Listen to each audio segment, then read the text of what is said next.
je pense qu'avec cette introduction du feu de Dieu, vous avez une parfaite représentation de ce que représente le beat'em all aujourd'hui. Donc bonjour à toutes et à tous, et aujourd'hui on se retrouve pour la présentation, pour la review de Bayonetta 3, sorti le 28 septembre 2022 sur Nintendo Switch, le troisième épisode de la série donc lancée en 2009, Bayonetta. Alors mon rapport avec la série Bayonetta, alors c'est une série que j'ai découvert plus disons sur le tard. Donc Bayonetta 1 je me souviens, je l'ai fait il y a quelques années. Alors c'est pas une série que je considère comme étant chef-d'œuvre, comme étant une série absolument magistrale, mais c'est vraiment une excellente série de beat'em all pour moi. Franchement on voit toute la quintessence du savoir-faire japonais, notamment de Hideki Kamiya, qui est le fondateur de cette série, qui a réalisé d'autres jeux comme les Devil May Cry, comme Okami que j'avais adoré.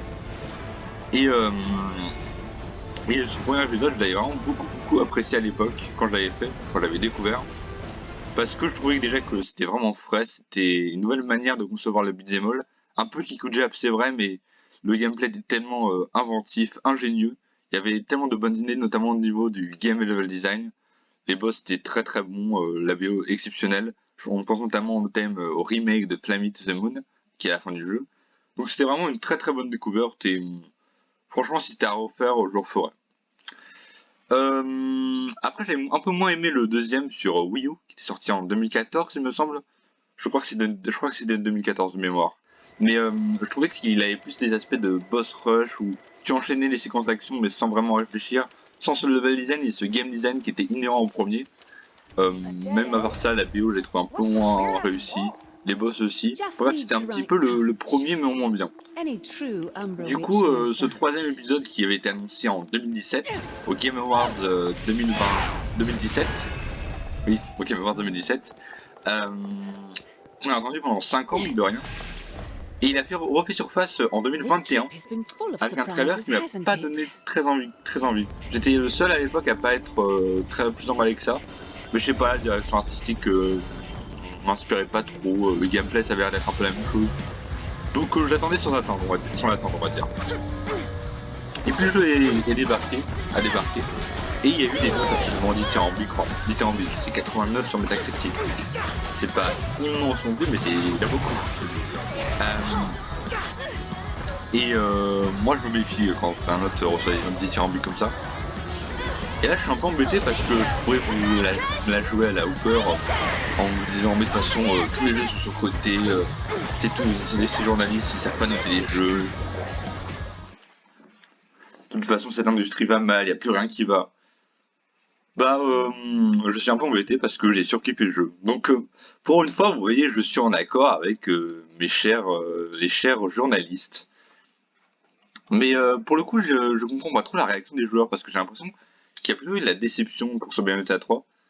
Que certains joueurs le trouvent inférieur au deuxième épisode, qui trouvaient vraiment que le deuxième épisode était vraiment le meilleur épisode de la série. J'avoue que je comprends pas trop parce que pour moi ce troisième épisode est le meilleur épisode de la série, ni plus ni moins, c'est le plus abouti. Alors peut-être que je préférais le premier épisode pour l'aspect de la découverte, mais vraiment pour moi c'est le plus abouti, c'est un des beat'em all les plus aboutis auxquels j'ai pu jouer de ma vie. Donc déjà, en fait, c'est pour plusieurs choses. Déjà parce que ce jeu est extrêmement innovant et créatif. C'est peut-être un des jeux les plus créatifs que j'ai vu cette année. Et c'est quelque chose qui est très important pour moi dans le jeu vidéo, où on arrive à une époque où beaucoup de jeux deviennent aseptisés, beaucoup d'éditeurs aseptisent vraiment à fond leur jeu. Et c'est pas du tout le cas de ce jeu-là. En fait, il en fait énormément. Peut-être qu'il en fait trop pour certains, mais pour moi, quand je vois une telle proposition de jeu, je suis obligé d'applaudir parce que vraiment il y a une telle ambition, il y a de telles innovations par rapport aux deux premiers que ça force le respect. Voilà, ça force tout simplement le respect. Déjà, il faut savoir qu'il y a 12 armes et qui ont chacun des skins spécifiques, des sets spécifiques évidemment, mais elles ont en fait ces deux armes elles ont comme spécificité que à chaque fois qu'on s'équipe d'une, et ben en fait on va se transformer soit en des personnages qu'on a vu dans le jeu, comme par exemple une Spider que je pense que je vous montrerai, ou une espèce de grande fée assez sexy qu'on rencontre, ou soit dans des boss qu'on a déjà affrontés, donc que comme par exemple la mère de Bayonetta qu'on rencontre à un moment donné. Et, euh, et on va avoir également pour le gameplay, donc des démons qu'on va pouvoir contrôler. Ça c'est vraiment génial, ça apporte vraiment une plus-value au gameplay. Pour le coup, je trouve qu'il n'y a pas trop de soucis de caméra, ça se tient plutôt.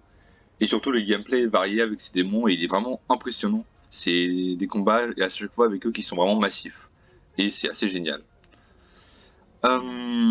Sinon, autre chose par rapport au gameplay, oui, bon, il est toujours aussi jouissif, bien sûr, mais c'est surtout la variété de situations qui, dans son gameplay, qui nous sont offertes, qui sont absolument géniales. Je pense par exemple à des combats de boss qu'on va avoir, notamment un où on va chevaucher un oiseau pour et essayer de défarouiller, ça se dit ça? Je ne sais pas. Bref, de détruire le plus d'ennemis possible. Il y en a une séquence où on va être à dos de dragon, on va essayer de catapulter un boss qui essaie de nous poursuivre. Il y en a une autre, on va jouer justement la lancée avec des détails disproportionnés, qui va envoyer des pulses aux ennemis. Et celle qui m'a fait le plus rire, c'est une séquence d'opéra, où tu vas carrément jouer des notes de musique pour pulvériser des ennemis. Je pense que je vous la mettrai celle-là aussi. Bref, c'est vraiment excellent. Et donc voilà, toutes ces variétés de situations font qu'au final c'est vraiment du grand spectacle. Il y a aussi un boss, on va contrôler plusieurs animaux, enfin plusieurs démons en même temps pour pouvoir en venir à bout, qui est vraiment excellent aussi. Et voilà, et la VO accompagne merveilleusement bien le tout. Il y a vraiment un remix malheureusement où j'ai oublié le titre original. Je crois que c'est Moonlight Serenade, un remix de Moonlight Serenade à la fin du jeu qui est énormissime. Voilà, c'est top, c'est top. Et les musiques globalement sont vraiment super, les chansons sont topissimes aussi. Elles sont vraiment super bien orchestrées, elles vont bien avec l'action. Et le tout en restant gravé en mémoire. C'est à ça qu'on prenait une bonne OST au final, c'est quand elle reste gravée en mémoire. Et il y a plusieurs des thèmes que je peux vous redonner là tranquillement. Donc c'est le signe d'une bonne OST, j'ai envie de dire. Sinon, au niveau du game level design, on retourne un petit peu à ce que j'avais aimé dans le Bayonetta 1, c'est-à-dire quelque chose de beaucoup plus fouillé, notamment avec ça, et j'ai beaucoup apprécié ça, de la destruction de décors. Ça fait vraiment du bien parce que il y a beaucoup de jeux même dans de jeux linéaires, on pense bien sûr à God of War, mais aussi à FF7 par exemple, où t'as même pas de destruction de décors, quoi, c'est vraiment abusé. Et là, tu peux casser un petit peu de tout. Donc ça peut aller jusqu'à des poteaux, des voitures, c'est vraiment un peu de tout. Et tu peux carrément tu vas pouvoir casser des buildings à un moment donné, notamment avec tes démons. Tu vas pouvoir mettre de l'eau sur du feu avec ton araignée, me semble. Bah, je crois que c'est ça. C'est avec ton araignée. Tu vas pouvoir activer les mécanismes, notamment avec un oiseau que tu vas contrôler, des animaux un peu Zelda-esque, que j'ai envie de dire. Et donc voilà, tout ça font que le level design et game design du jeu sont vraiment très bien pensés. Alors il y a des phases de lenteur, c'est vrai, notamment des phases où on doit souvent sprinter parce il y a de grands espaces vides où il n'y a pas vraiment d'ennemis à battre. Et je pense notamment le passage le plus relou comme ça, je pense que c'est le passage dans le désert où on contrôle un nouveau personnage du jeu, Viola, on en parlera juste après. Et c'est vraiment très pénible parce que en gros on avance dans le désert mais en faisant pratiquement aucun combat, c'est assez relou. Et oui, mais alors juste après, il y a un autre truc dans cette phase en désert, c'est qu'on va contrôler une espèce de chat qui s'appelle Chouchou, qui est vraiment mignon comme tout. Et là, pareil, le gameplay va être génial. De toute façon, le gameplay quand on contrôle les créatures est vraiment ultra jouissif à prendre en main. Ça, c'est clair. Et avec le gameplay, donc avec le système de combat, ça accompagne aussi différents trucs. Alors pour Bayonetta, ça va être l'esquive qui va beaucoup nous aider et qui va nous permettre de battre beaucoup plus facilement des boss, des ennemis.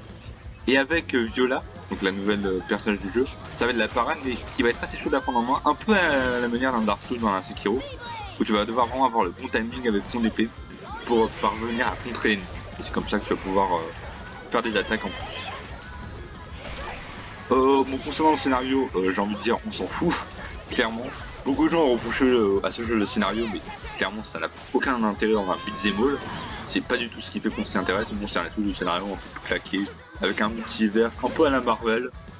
Ça n'a pas grand intérêt, c'est assez inintéressant. Alors concernant Bayonetta, il y a un truc que j'ai appris, c'est que c'était pas l'actrice qui jouait dans les deux premiers qui a tenu le rôle, c'est une autre. Mais franchement, c'est assez bluffant parce que on dirait qu'elles ont exactement la même voix. Franchement, donc gros travail, gros chapeau à celle qui a travaillé sur la voix de Bayonetta dans ce jeu. C'est assez bluffant parce qu'on ne reconnaît pas la différence. Donc bravo à elle. Sinon, qu'est-ce que je pourrais vous dire d'autre? Alors, le jeu a une assez bonne durée de vie, même une bonne durée de vie pour un beat'em up. Doit se finir en 15 heures de jeu. Allez, en ligne droite, 15 heures de jeu. Et beaucoup plus d'heures si vous voulez tout compléter à 100% parce qu'il y a beaucoup de collectibles à récupérer. Moi, je les ai pas tous fait, honnêtement, ça m'a vite assez saoulé.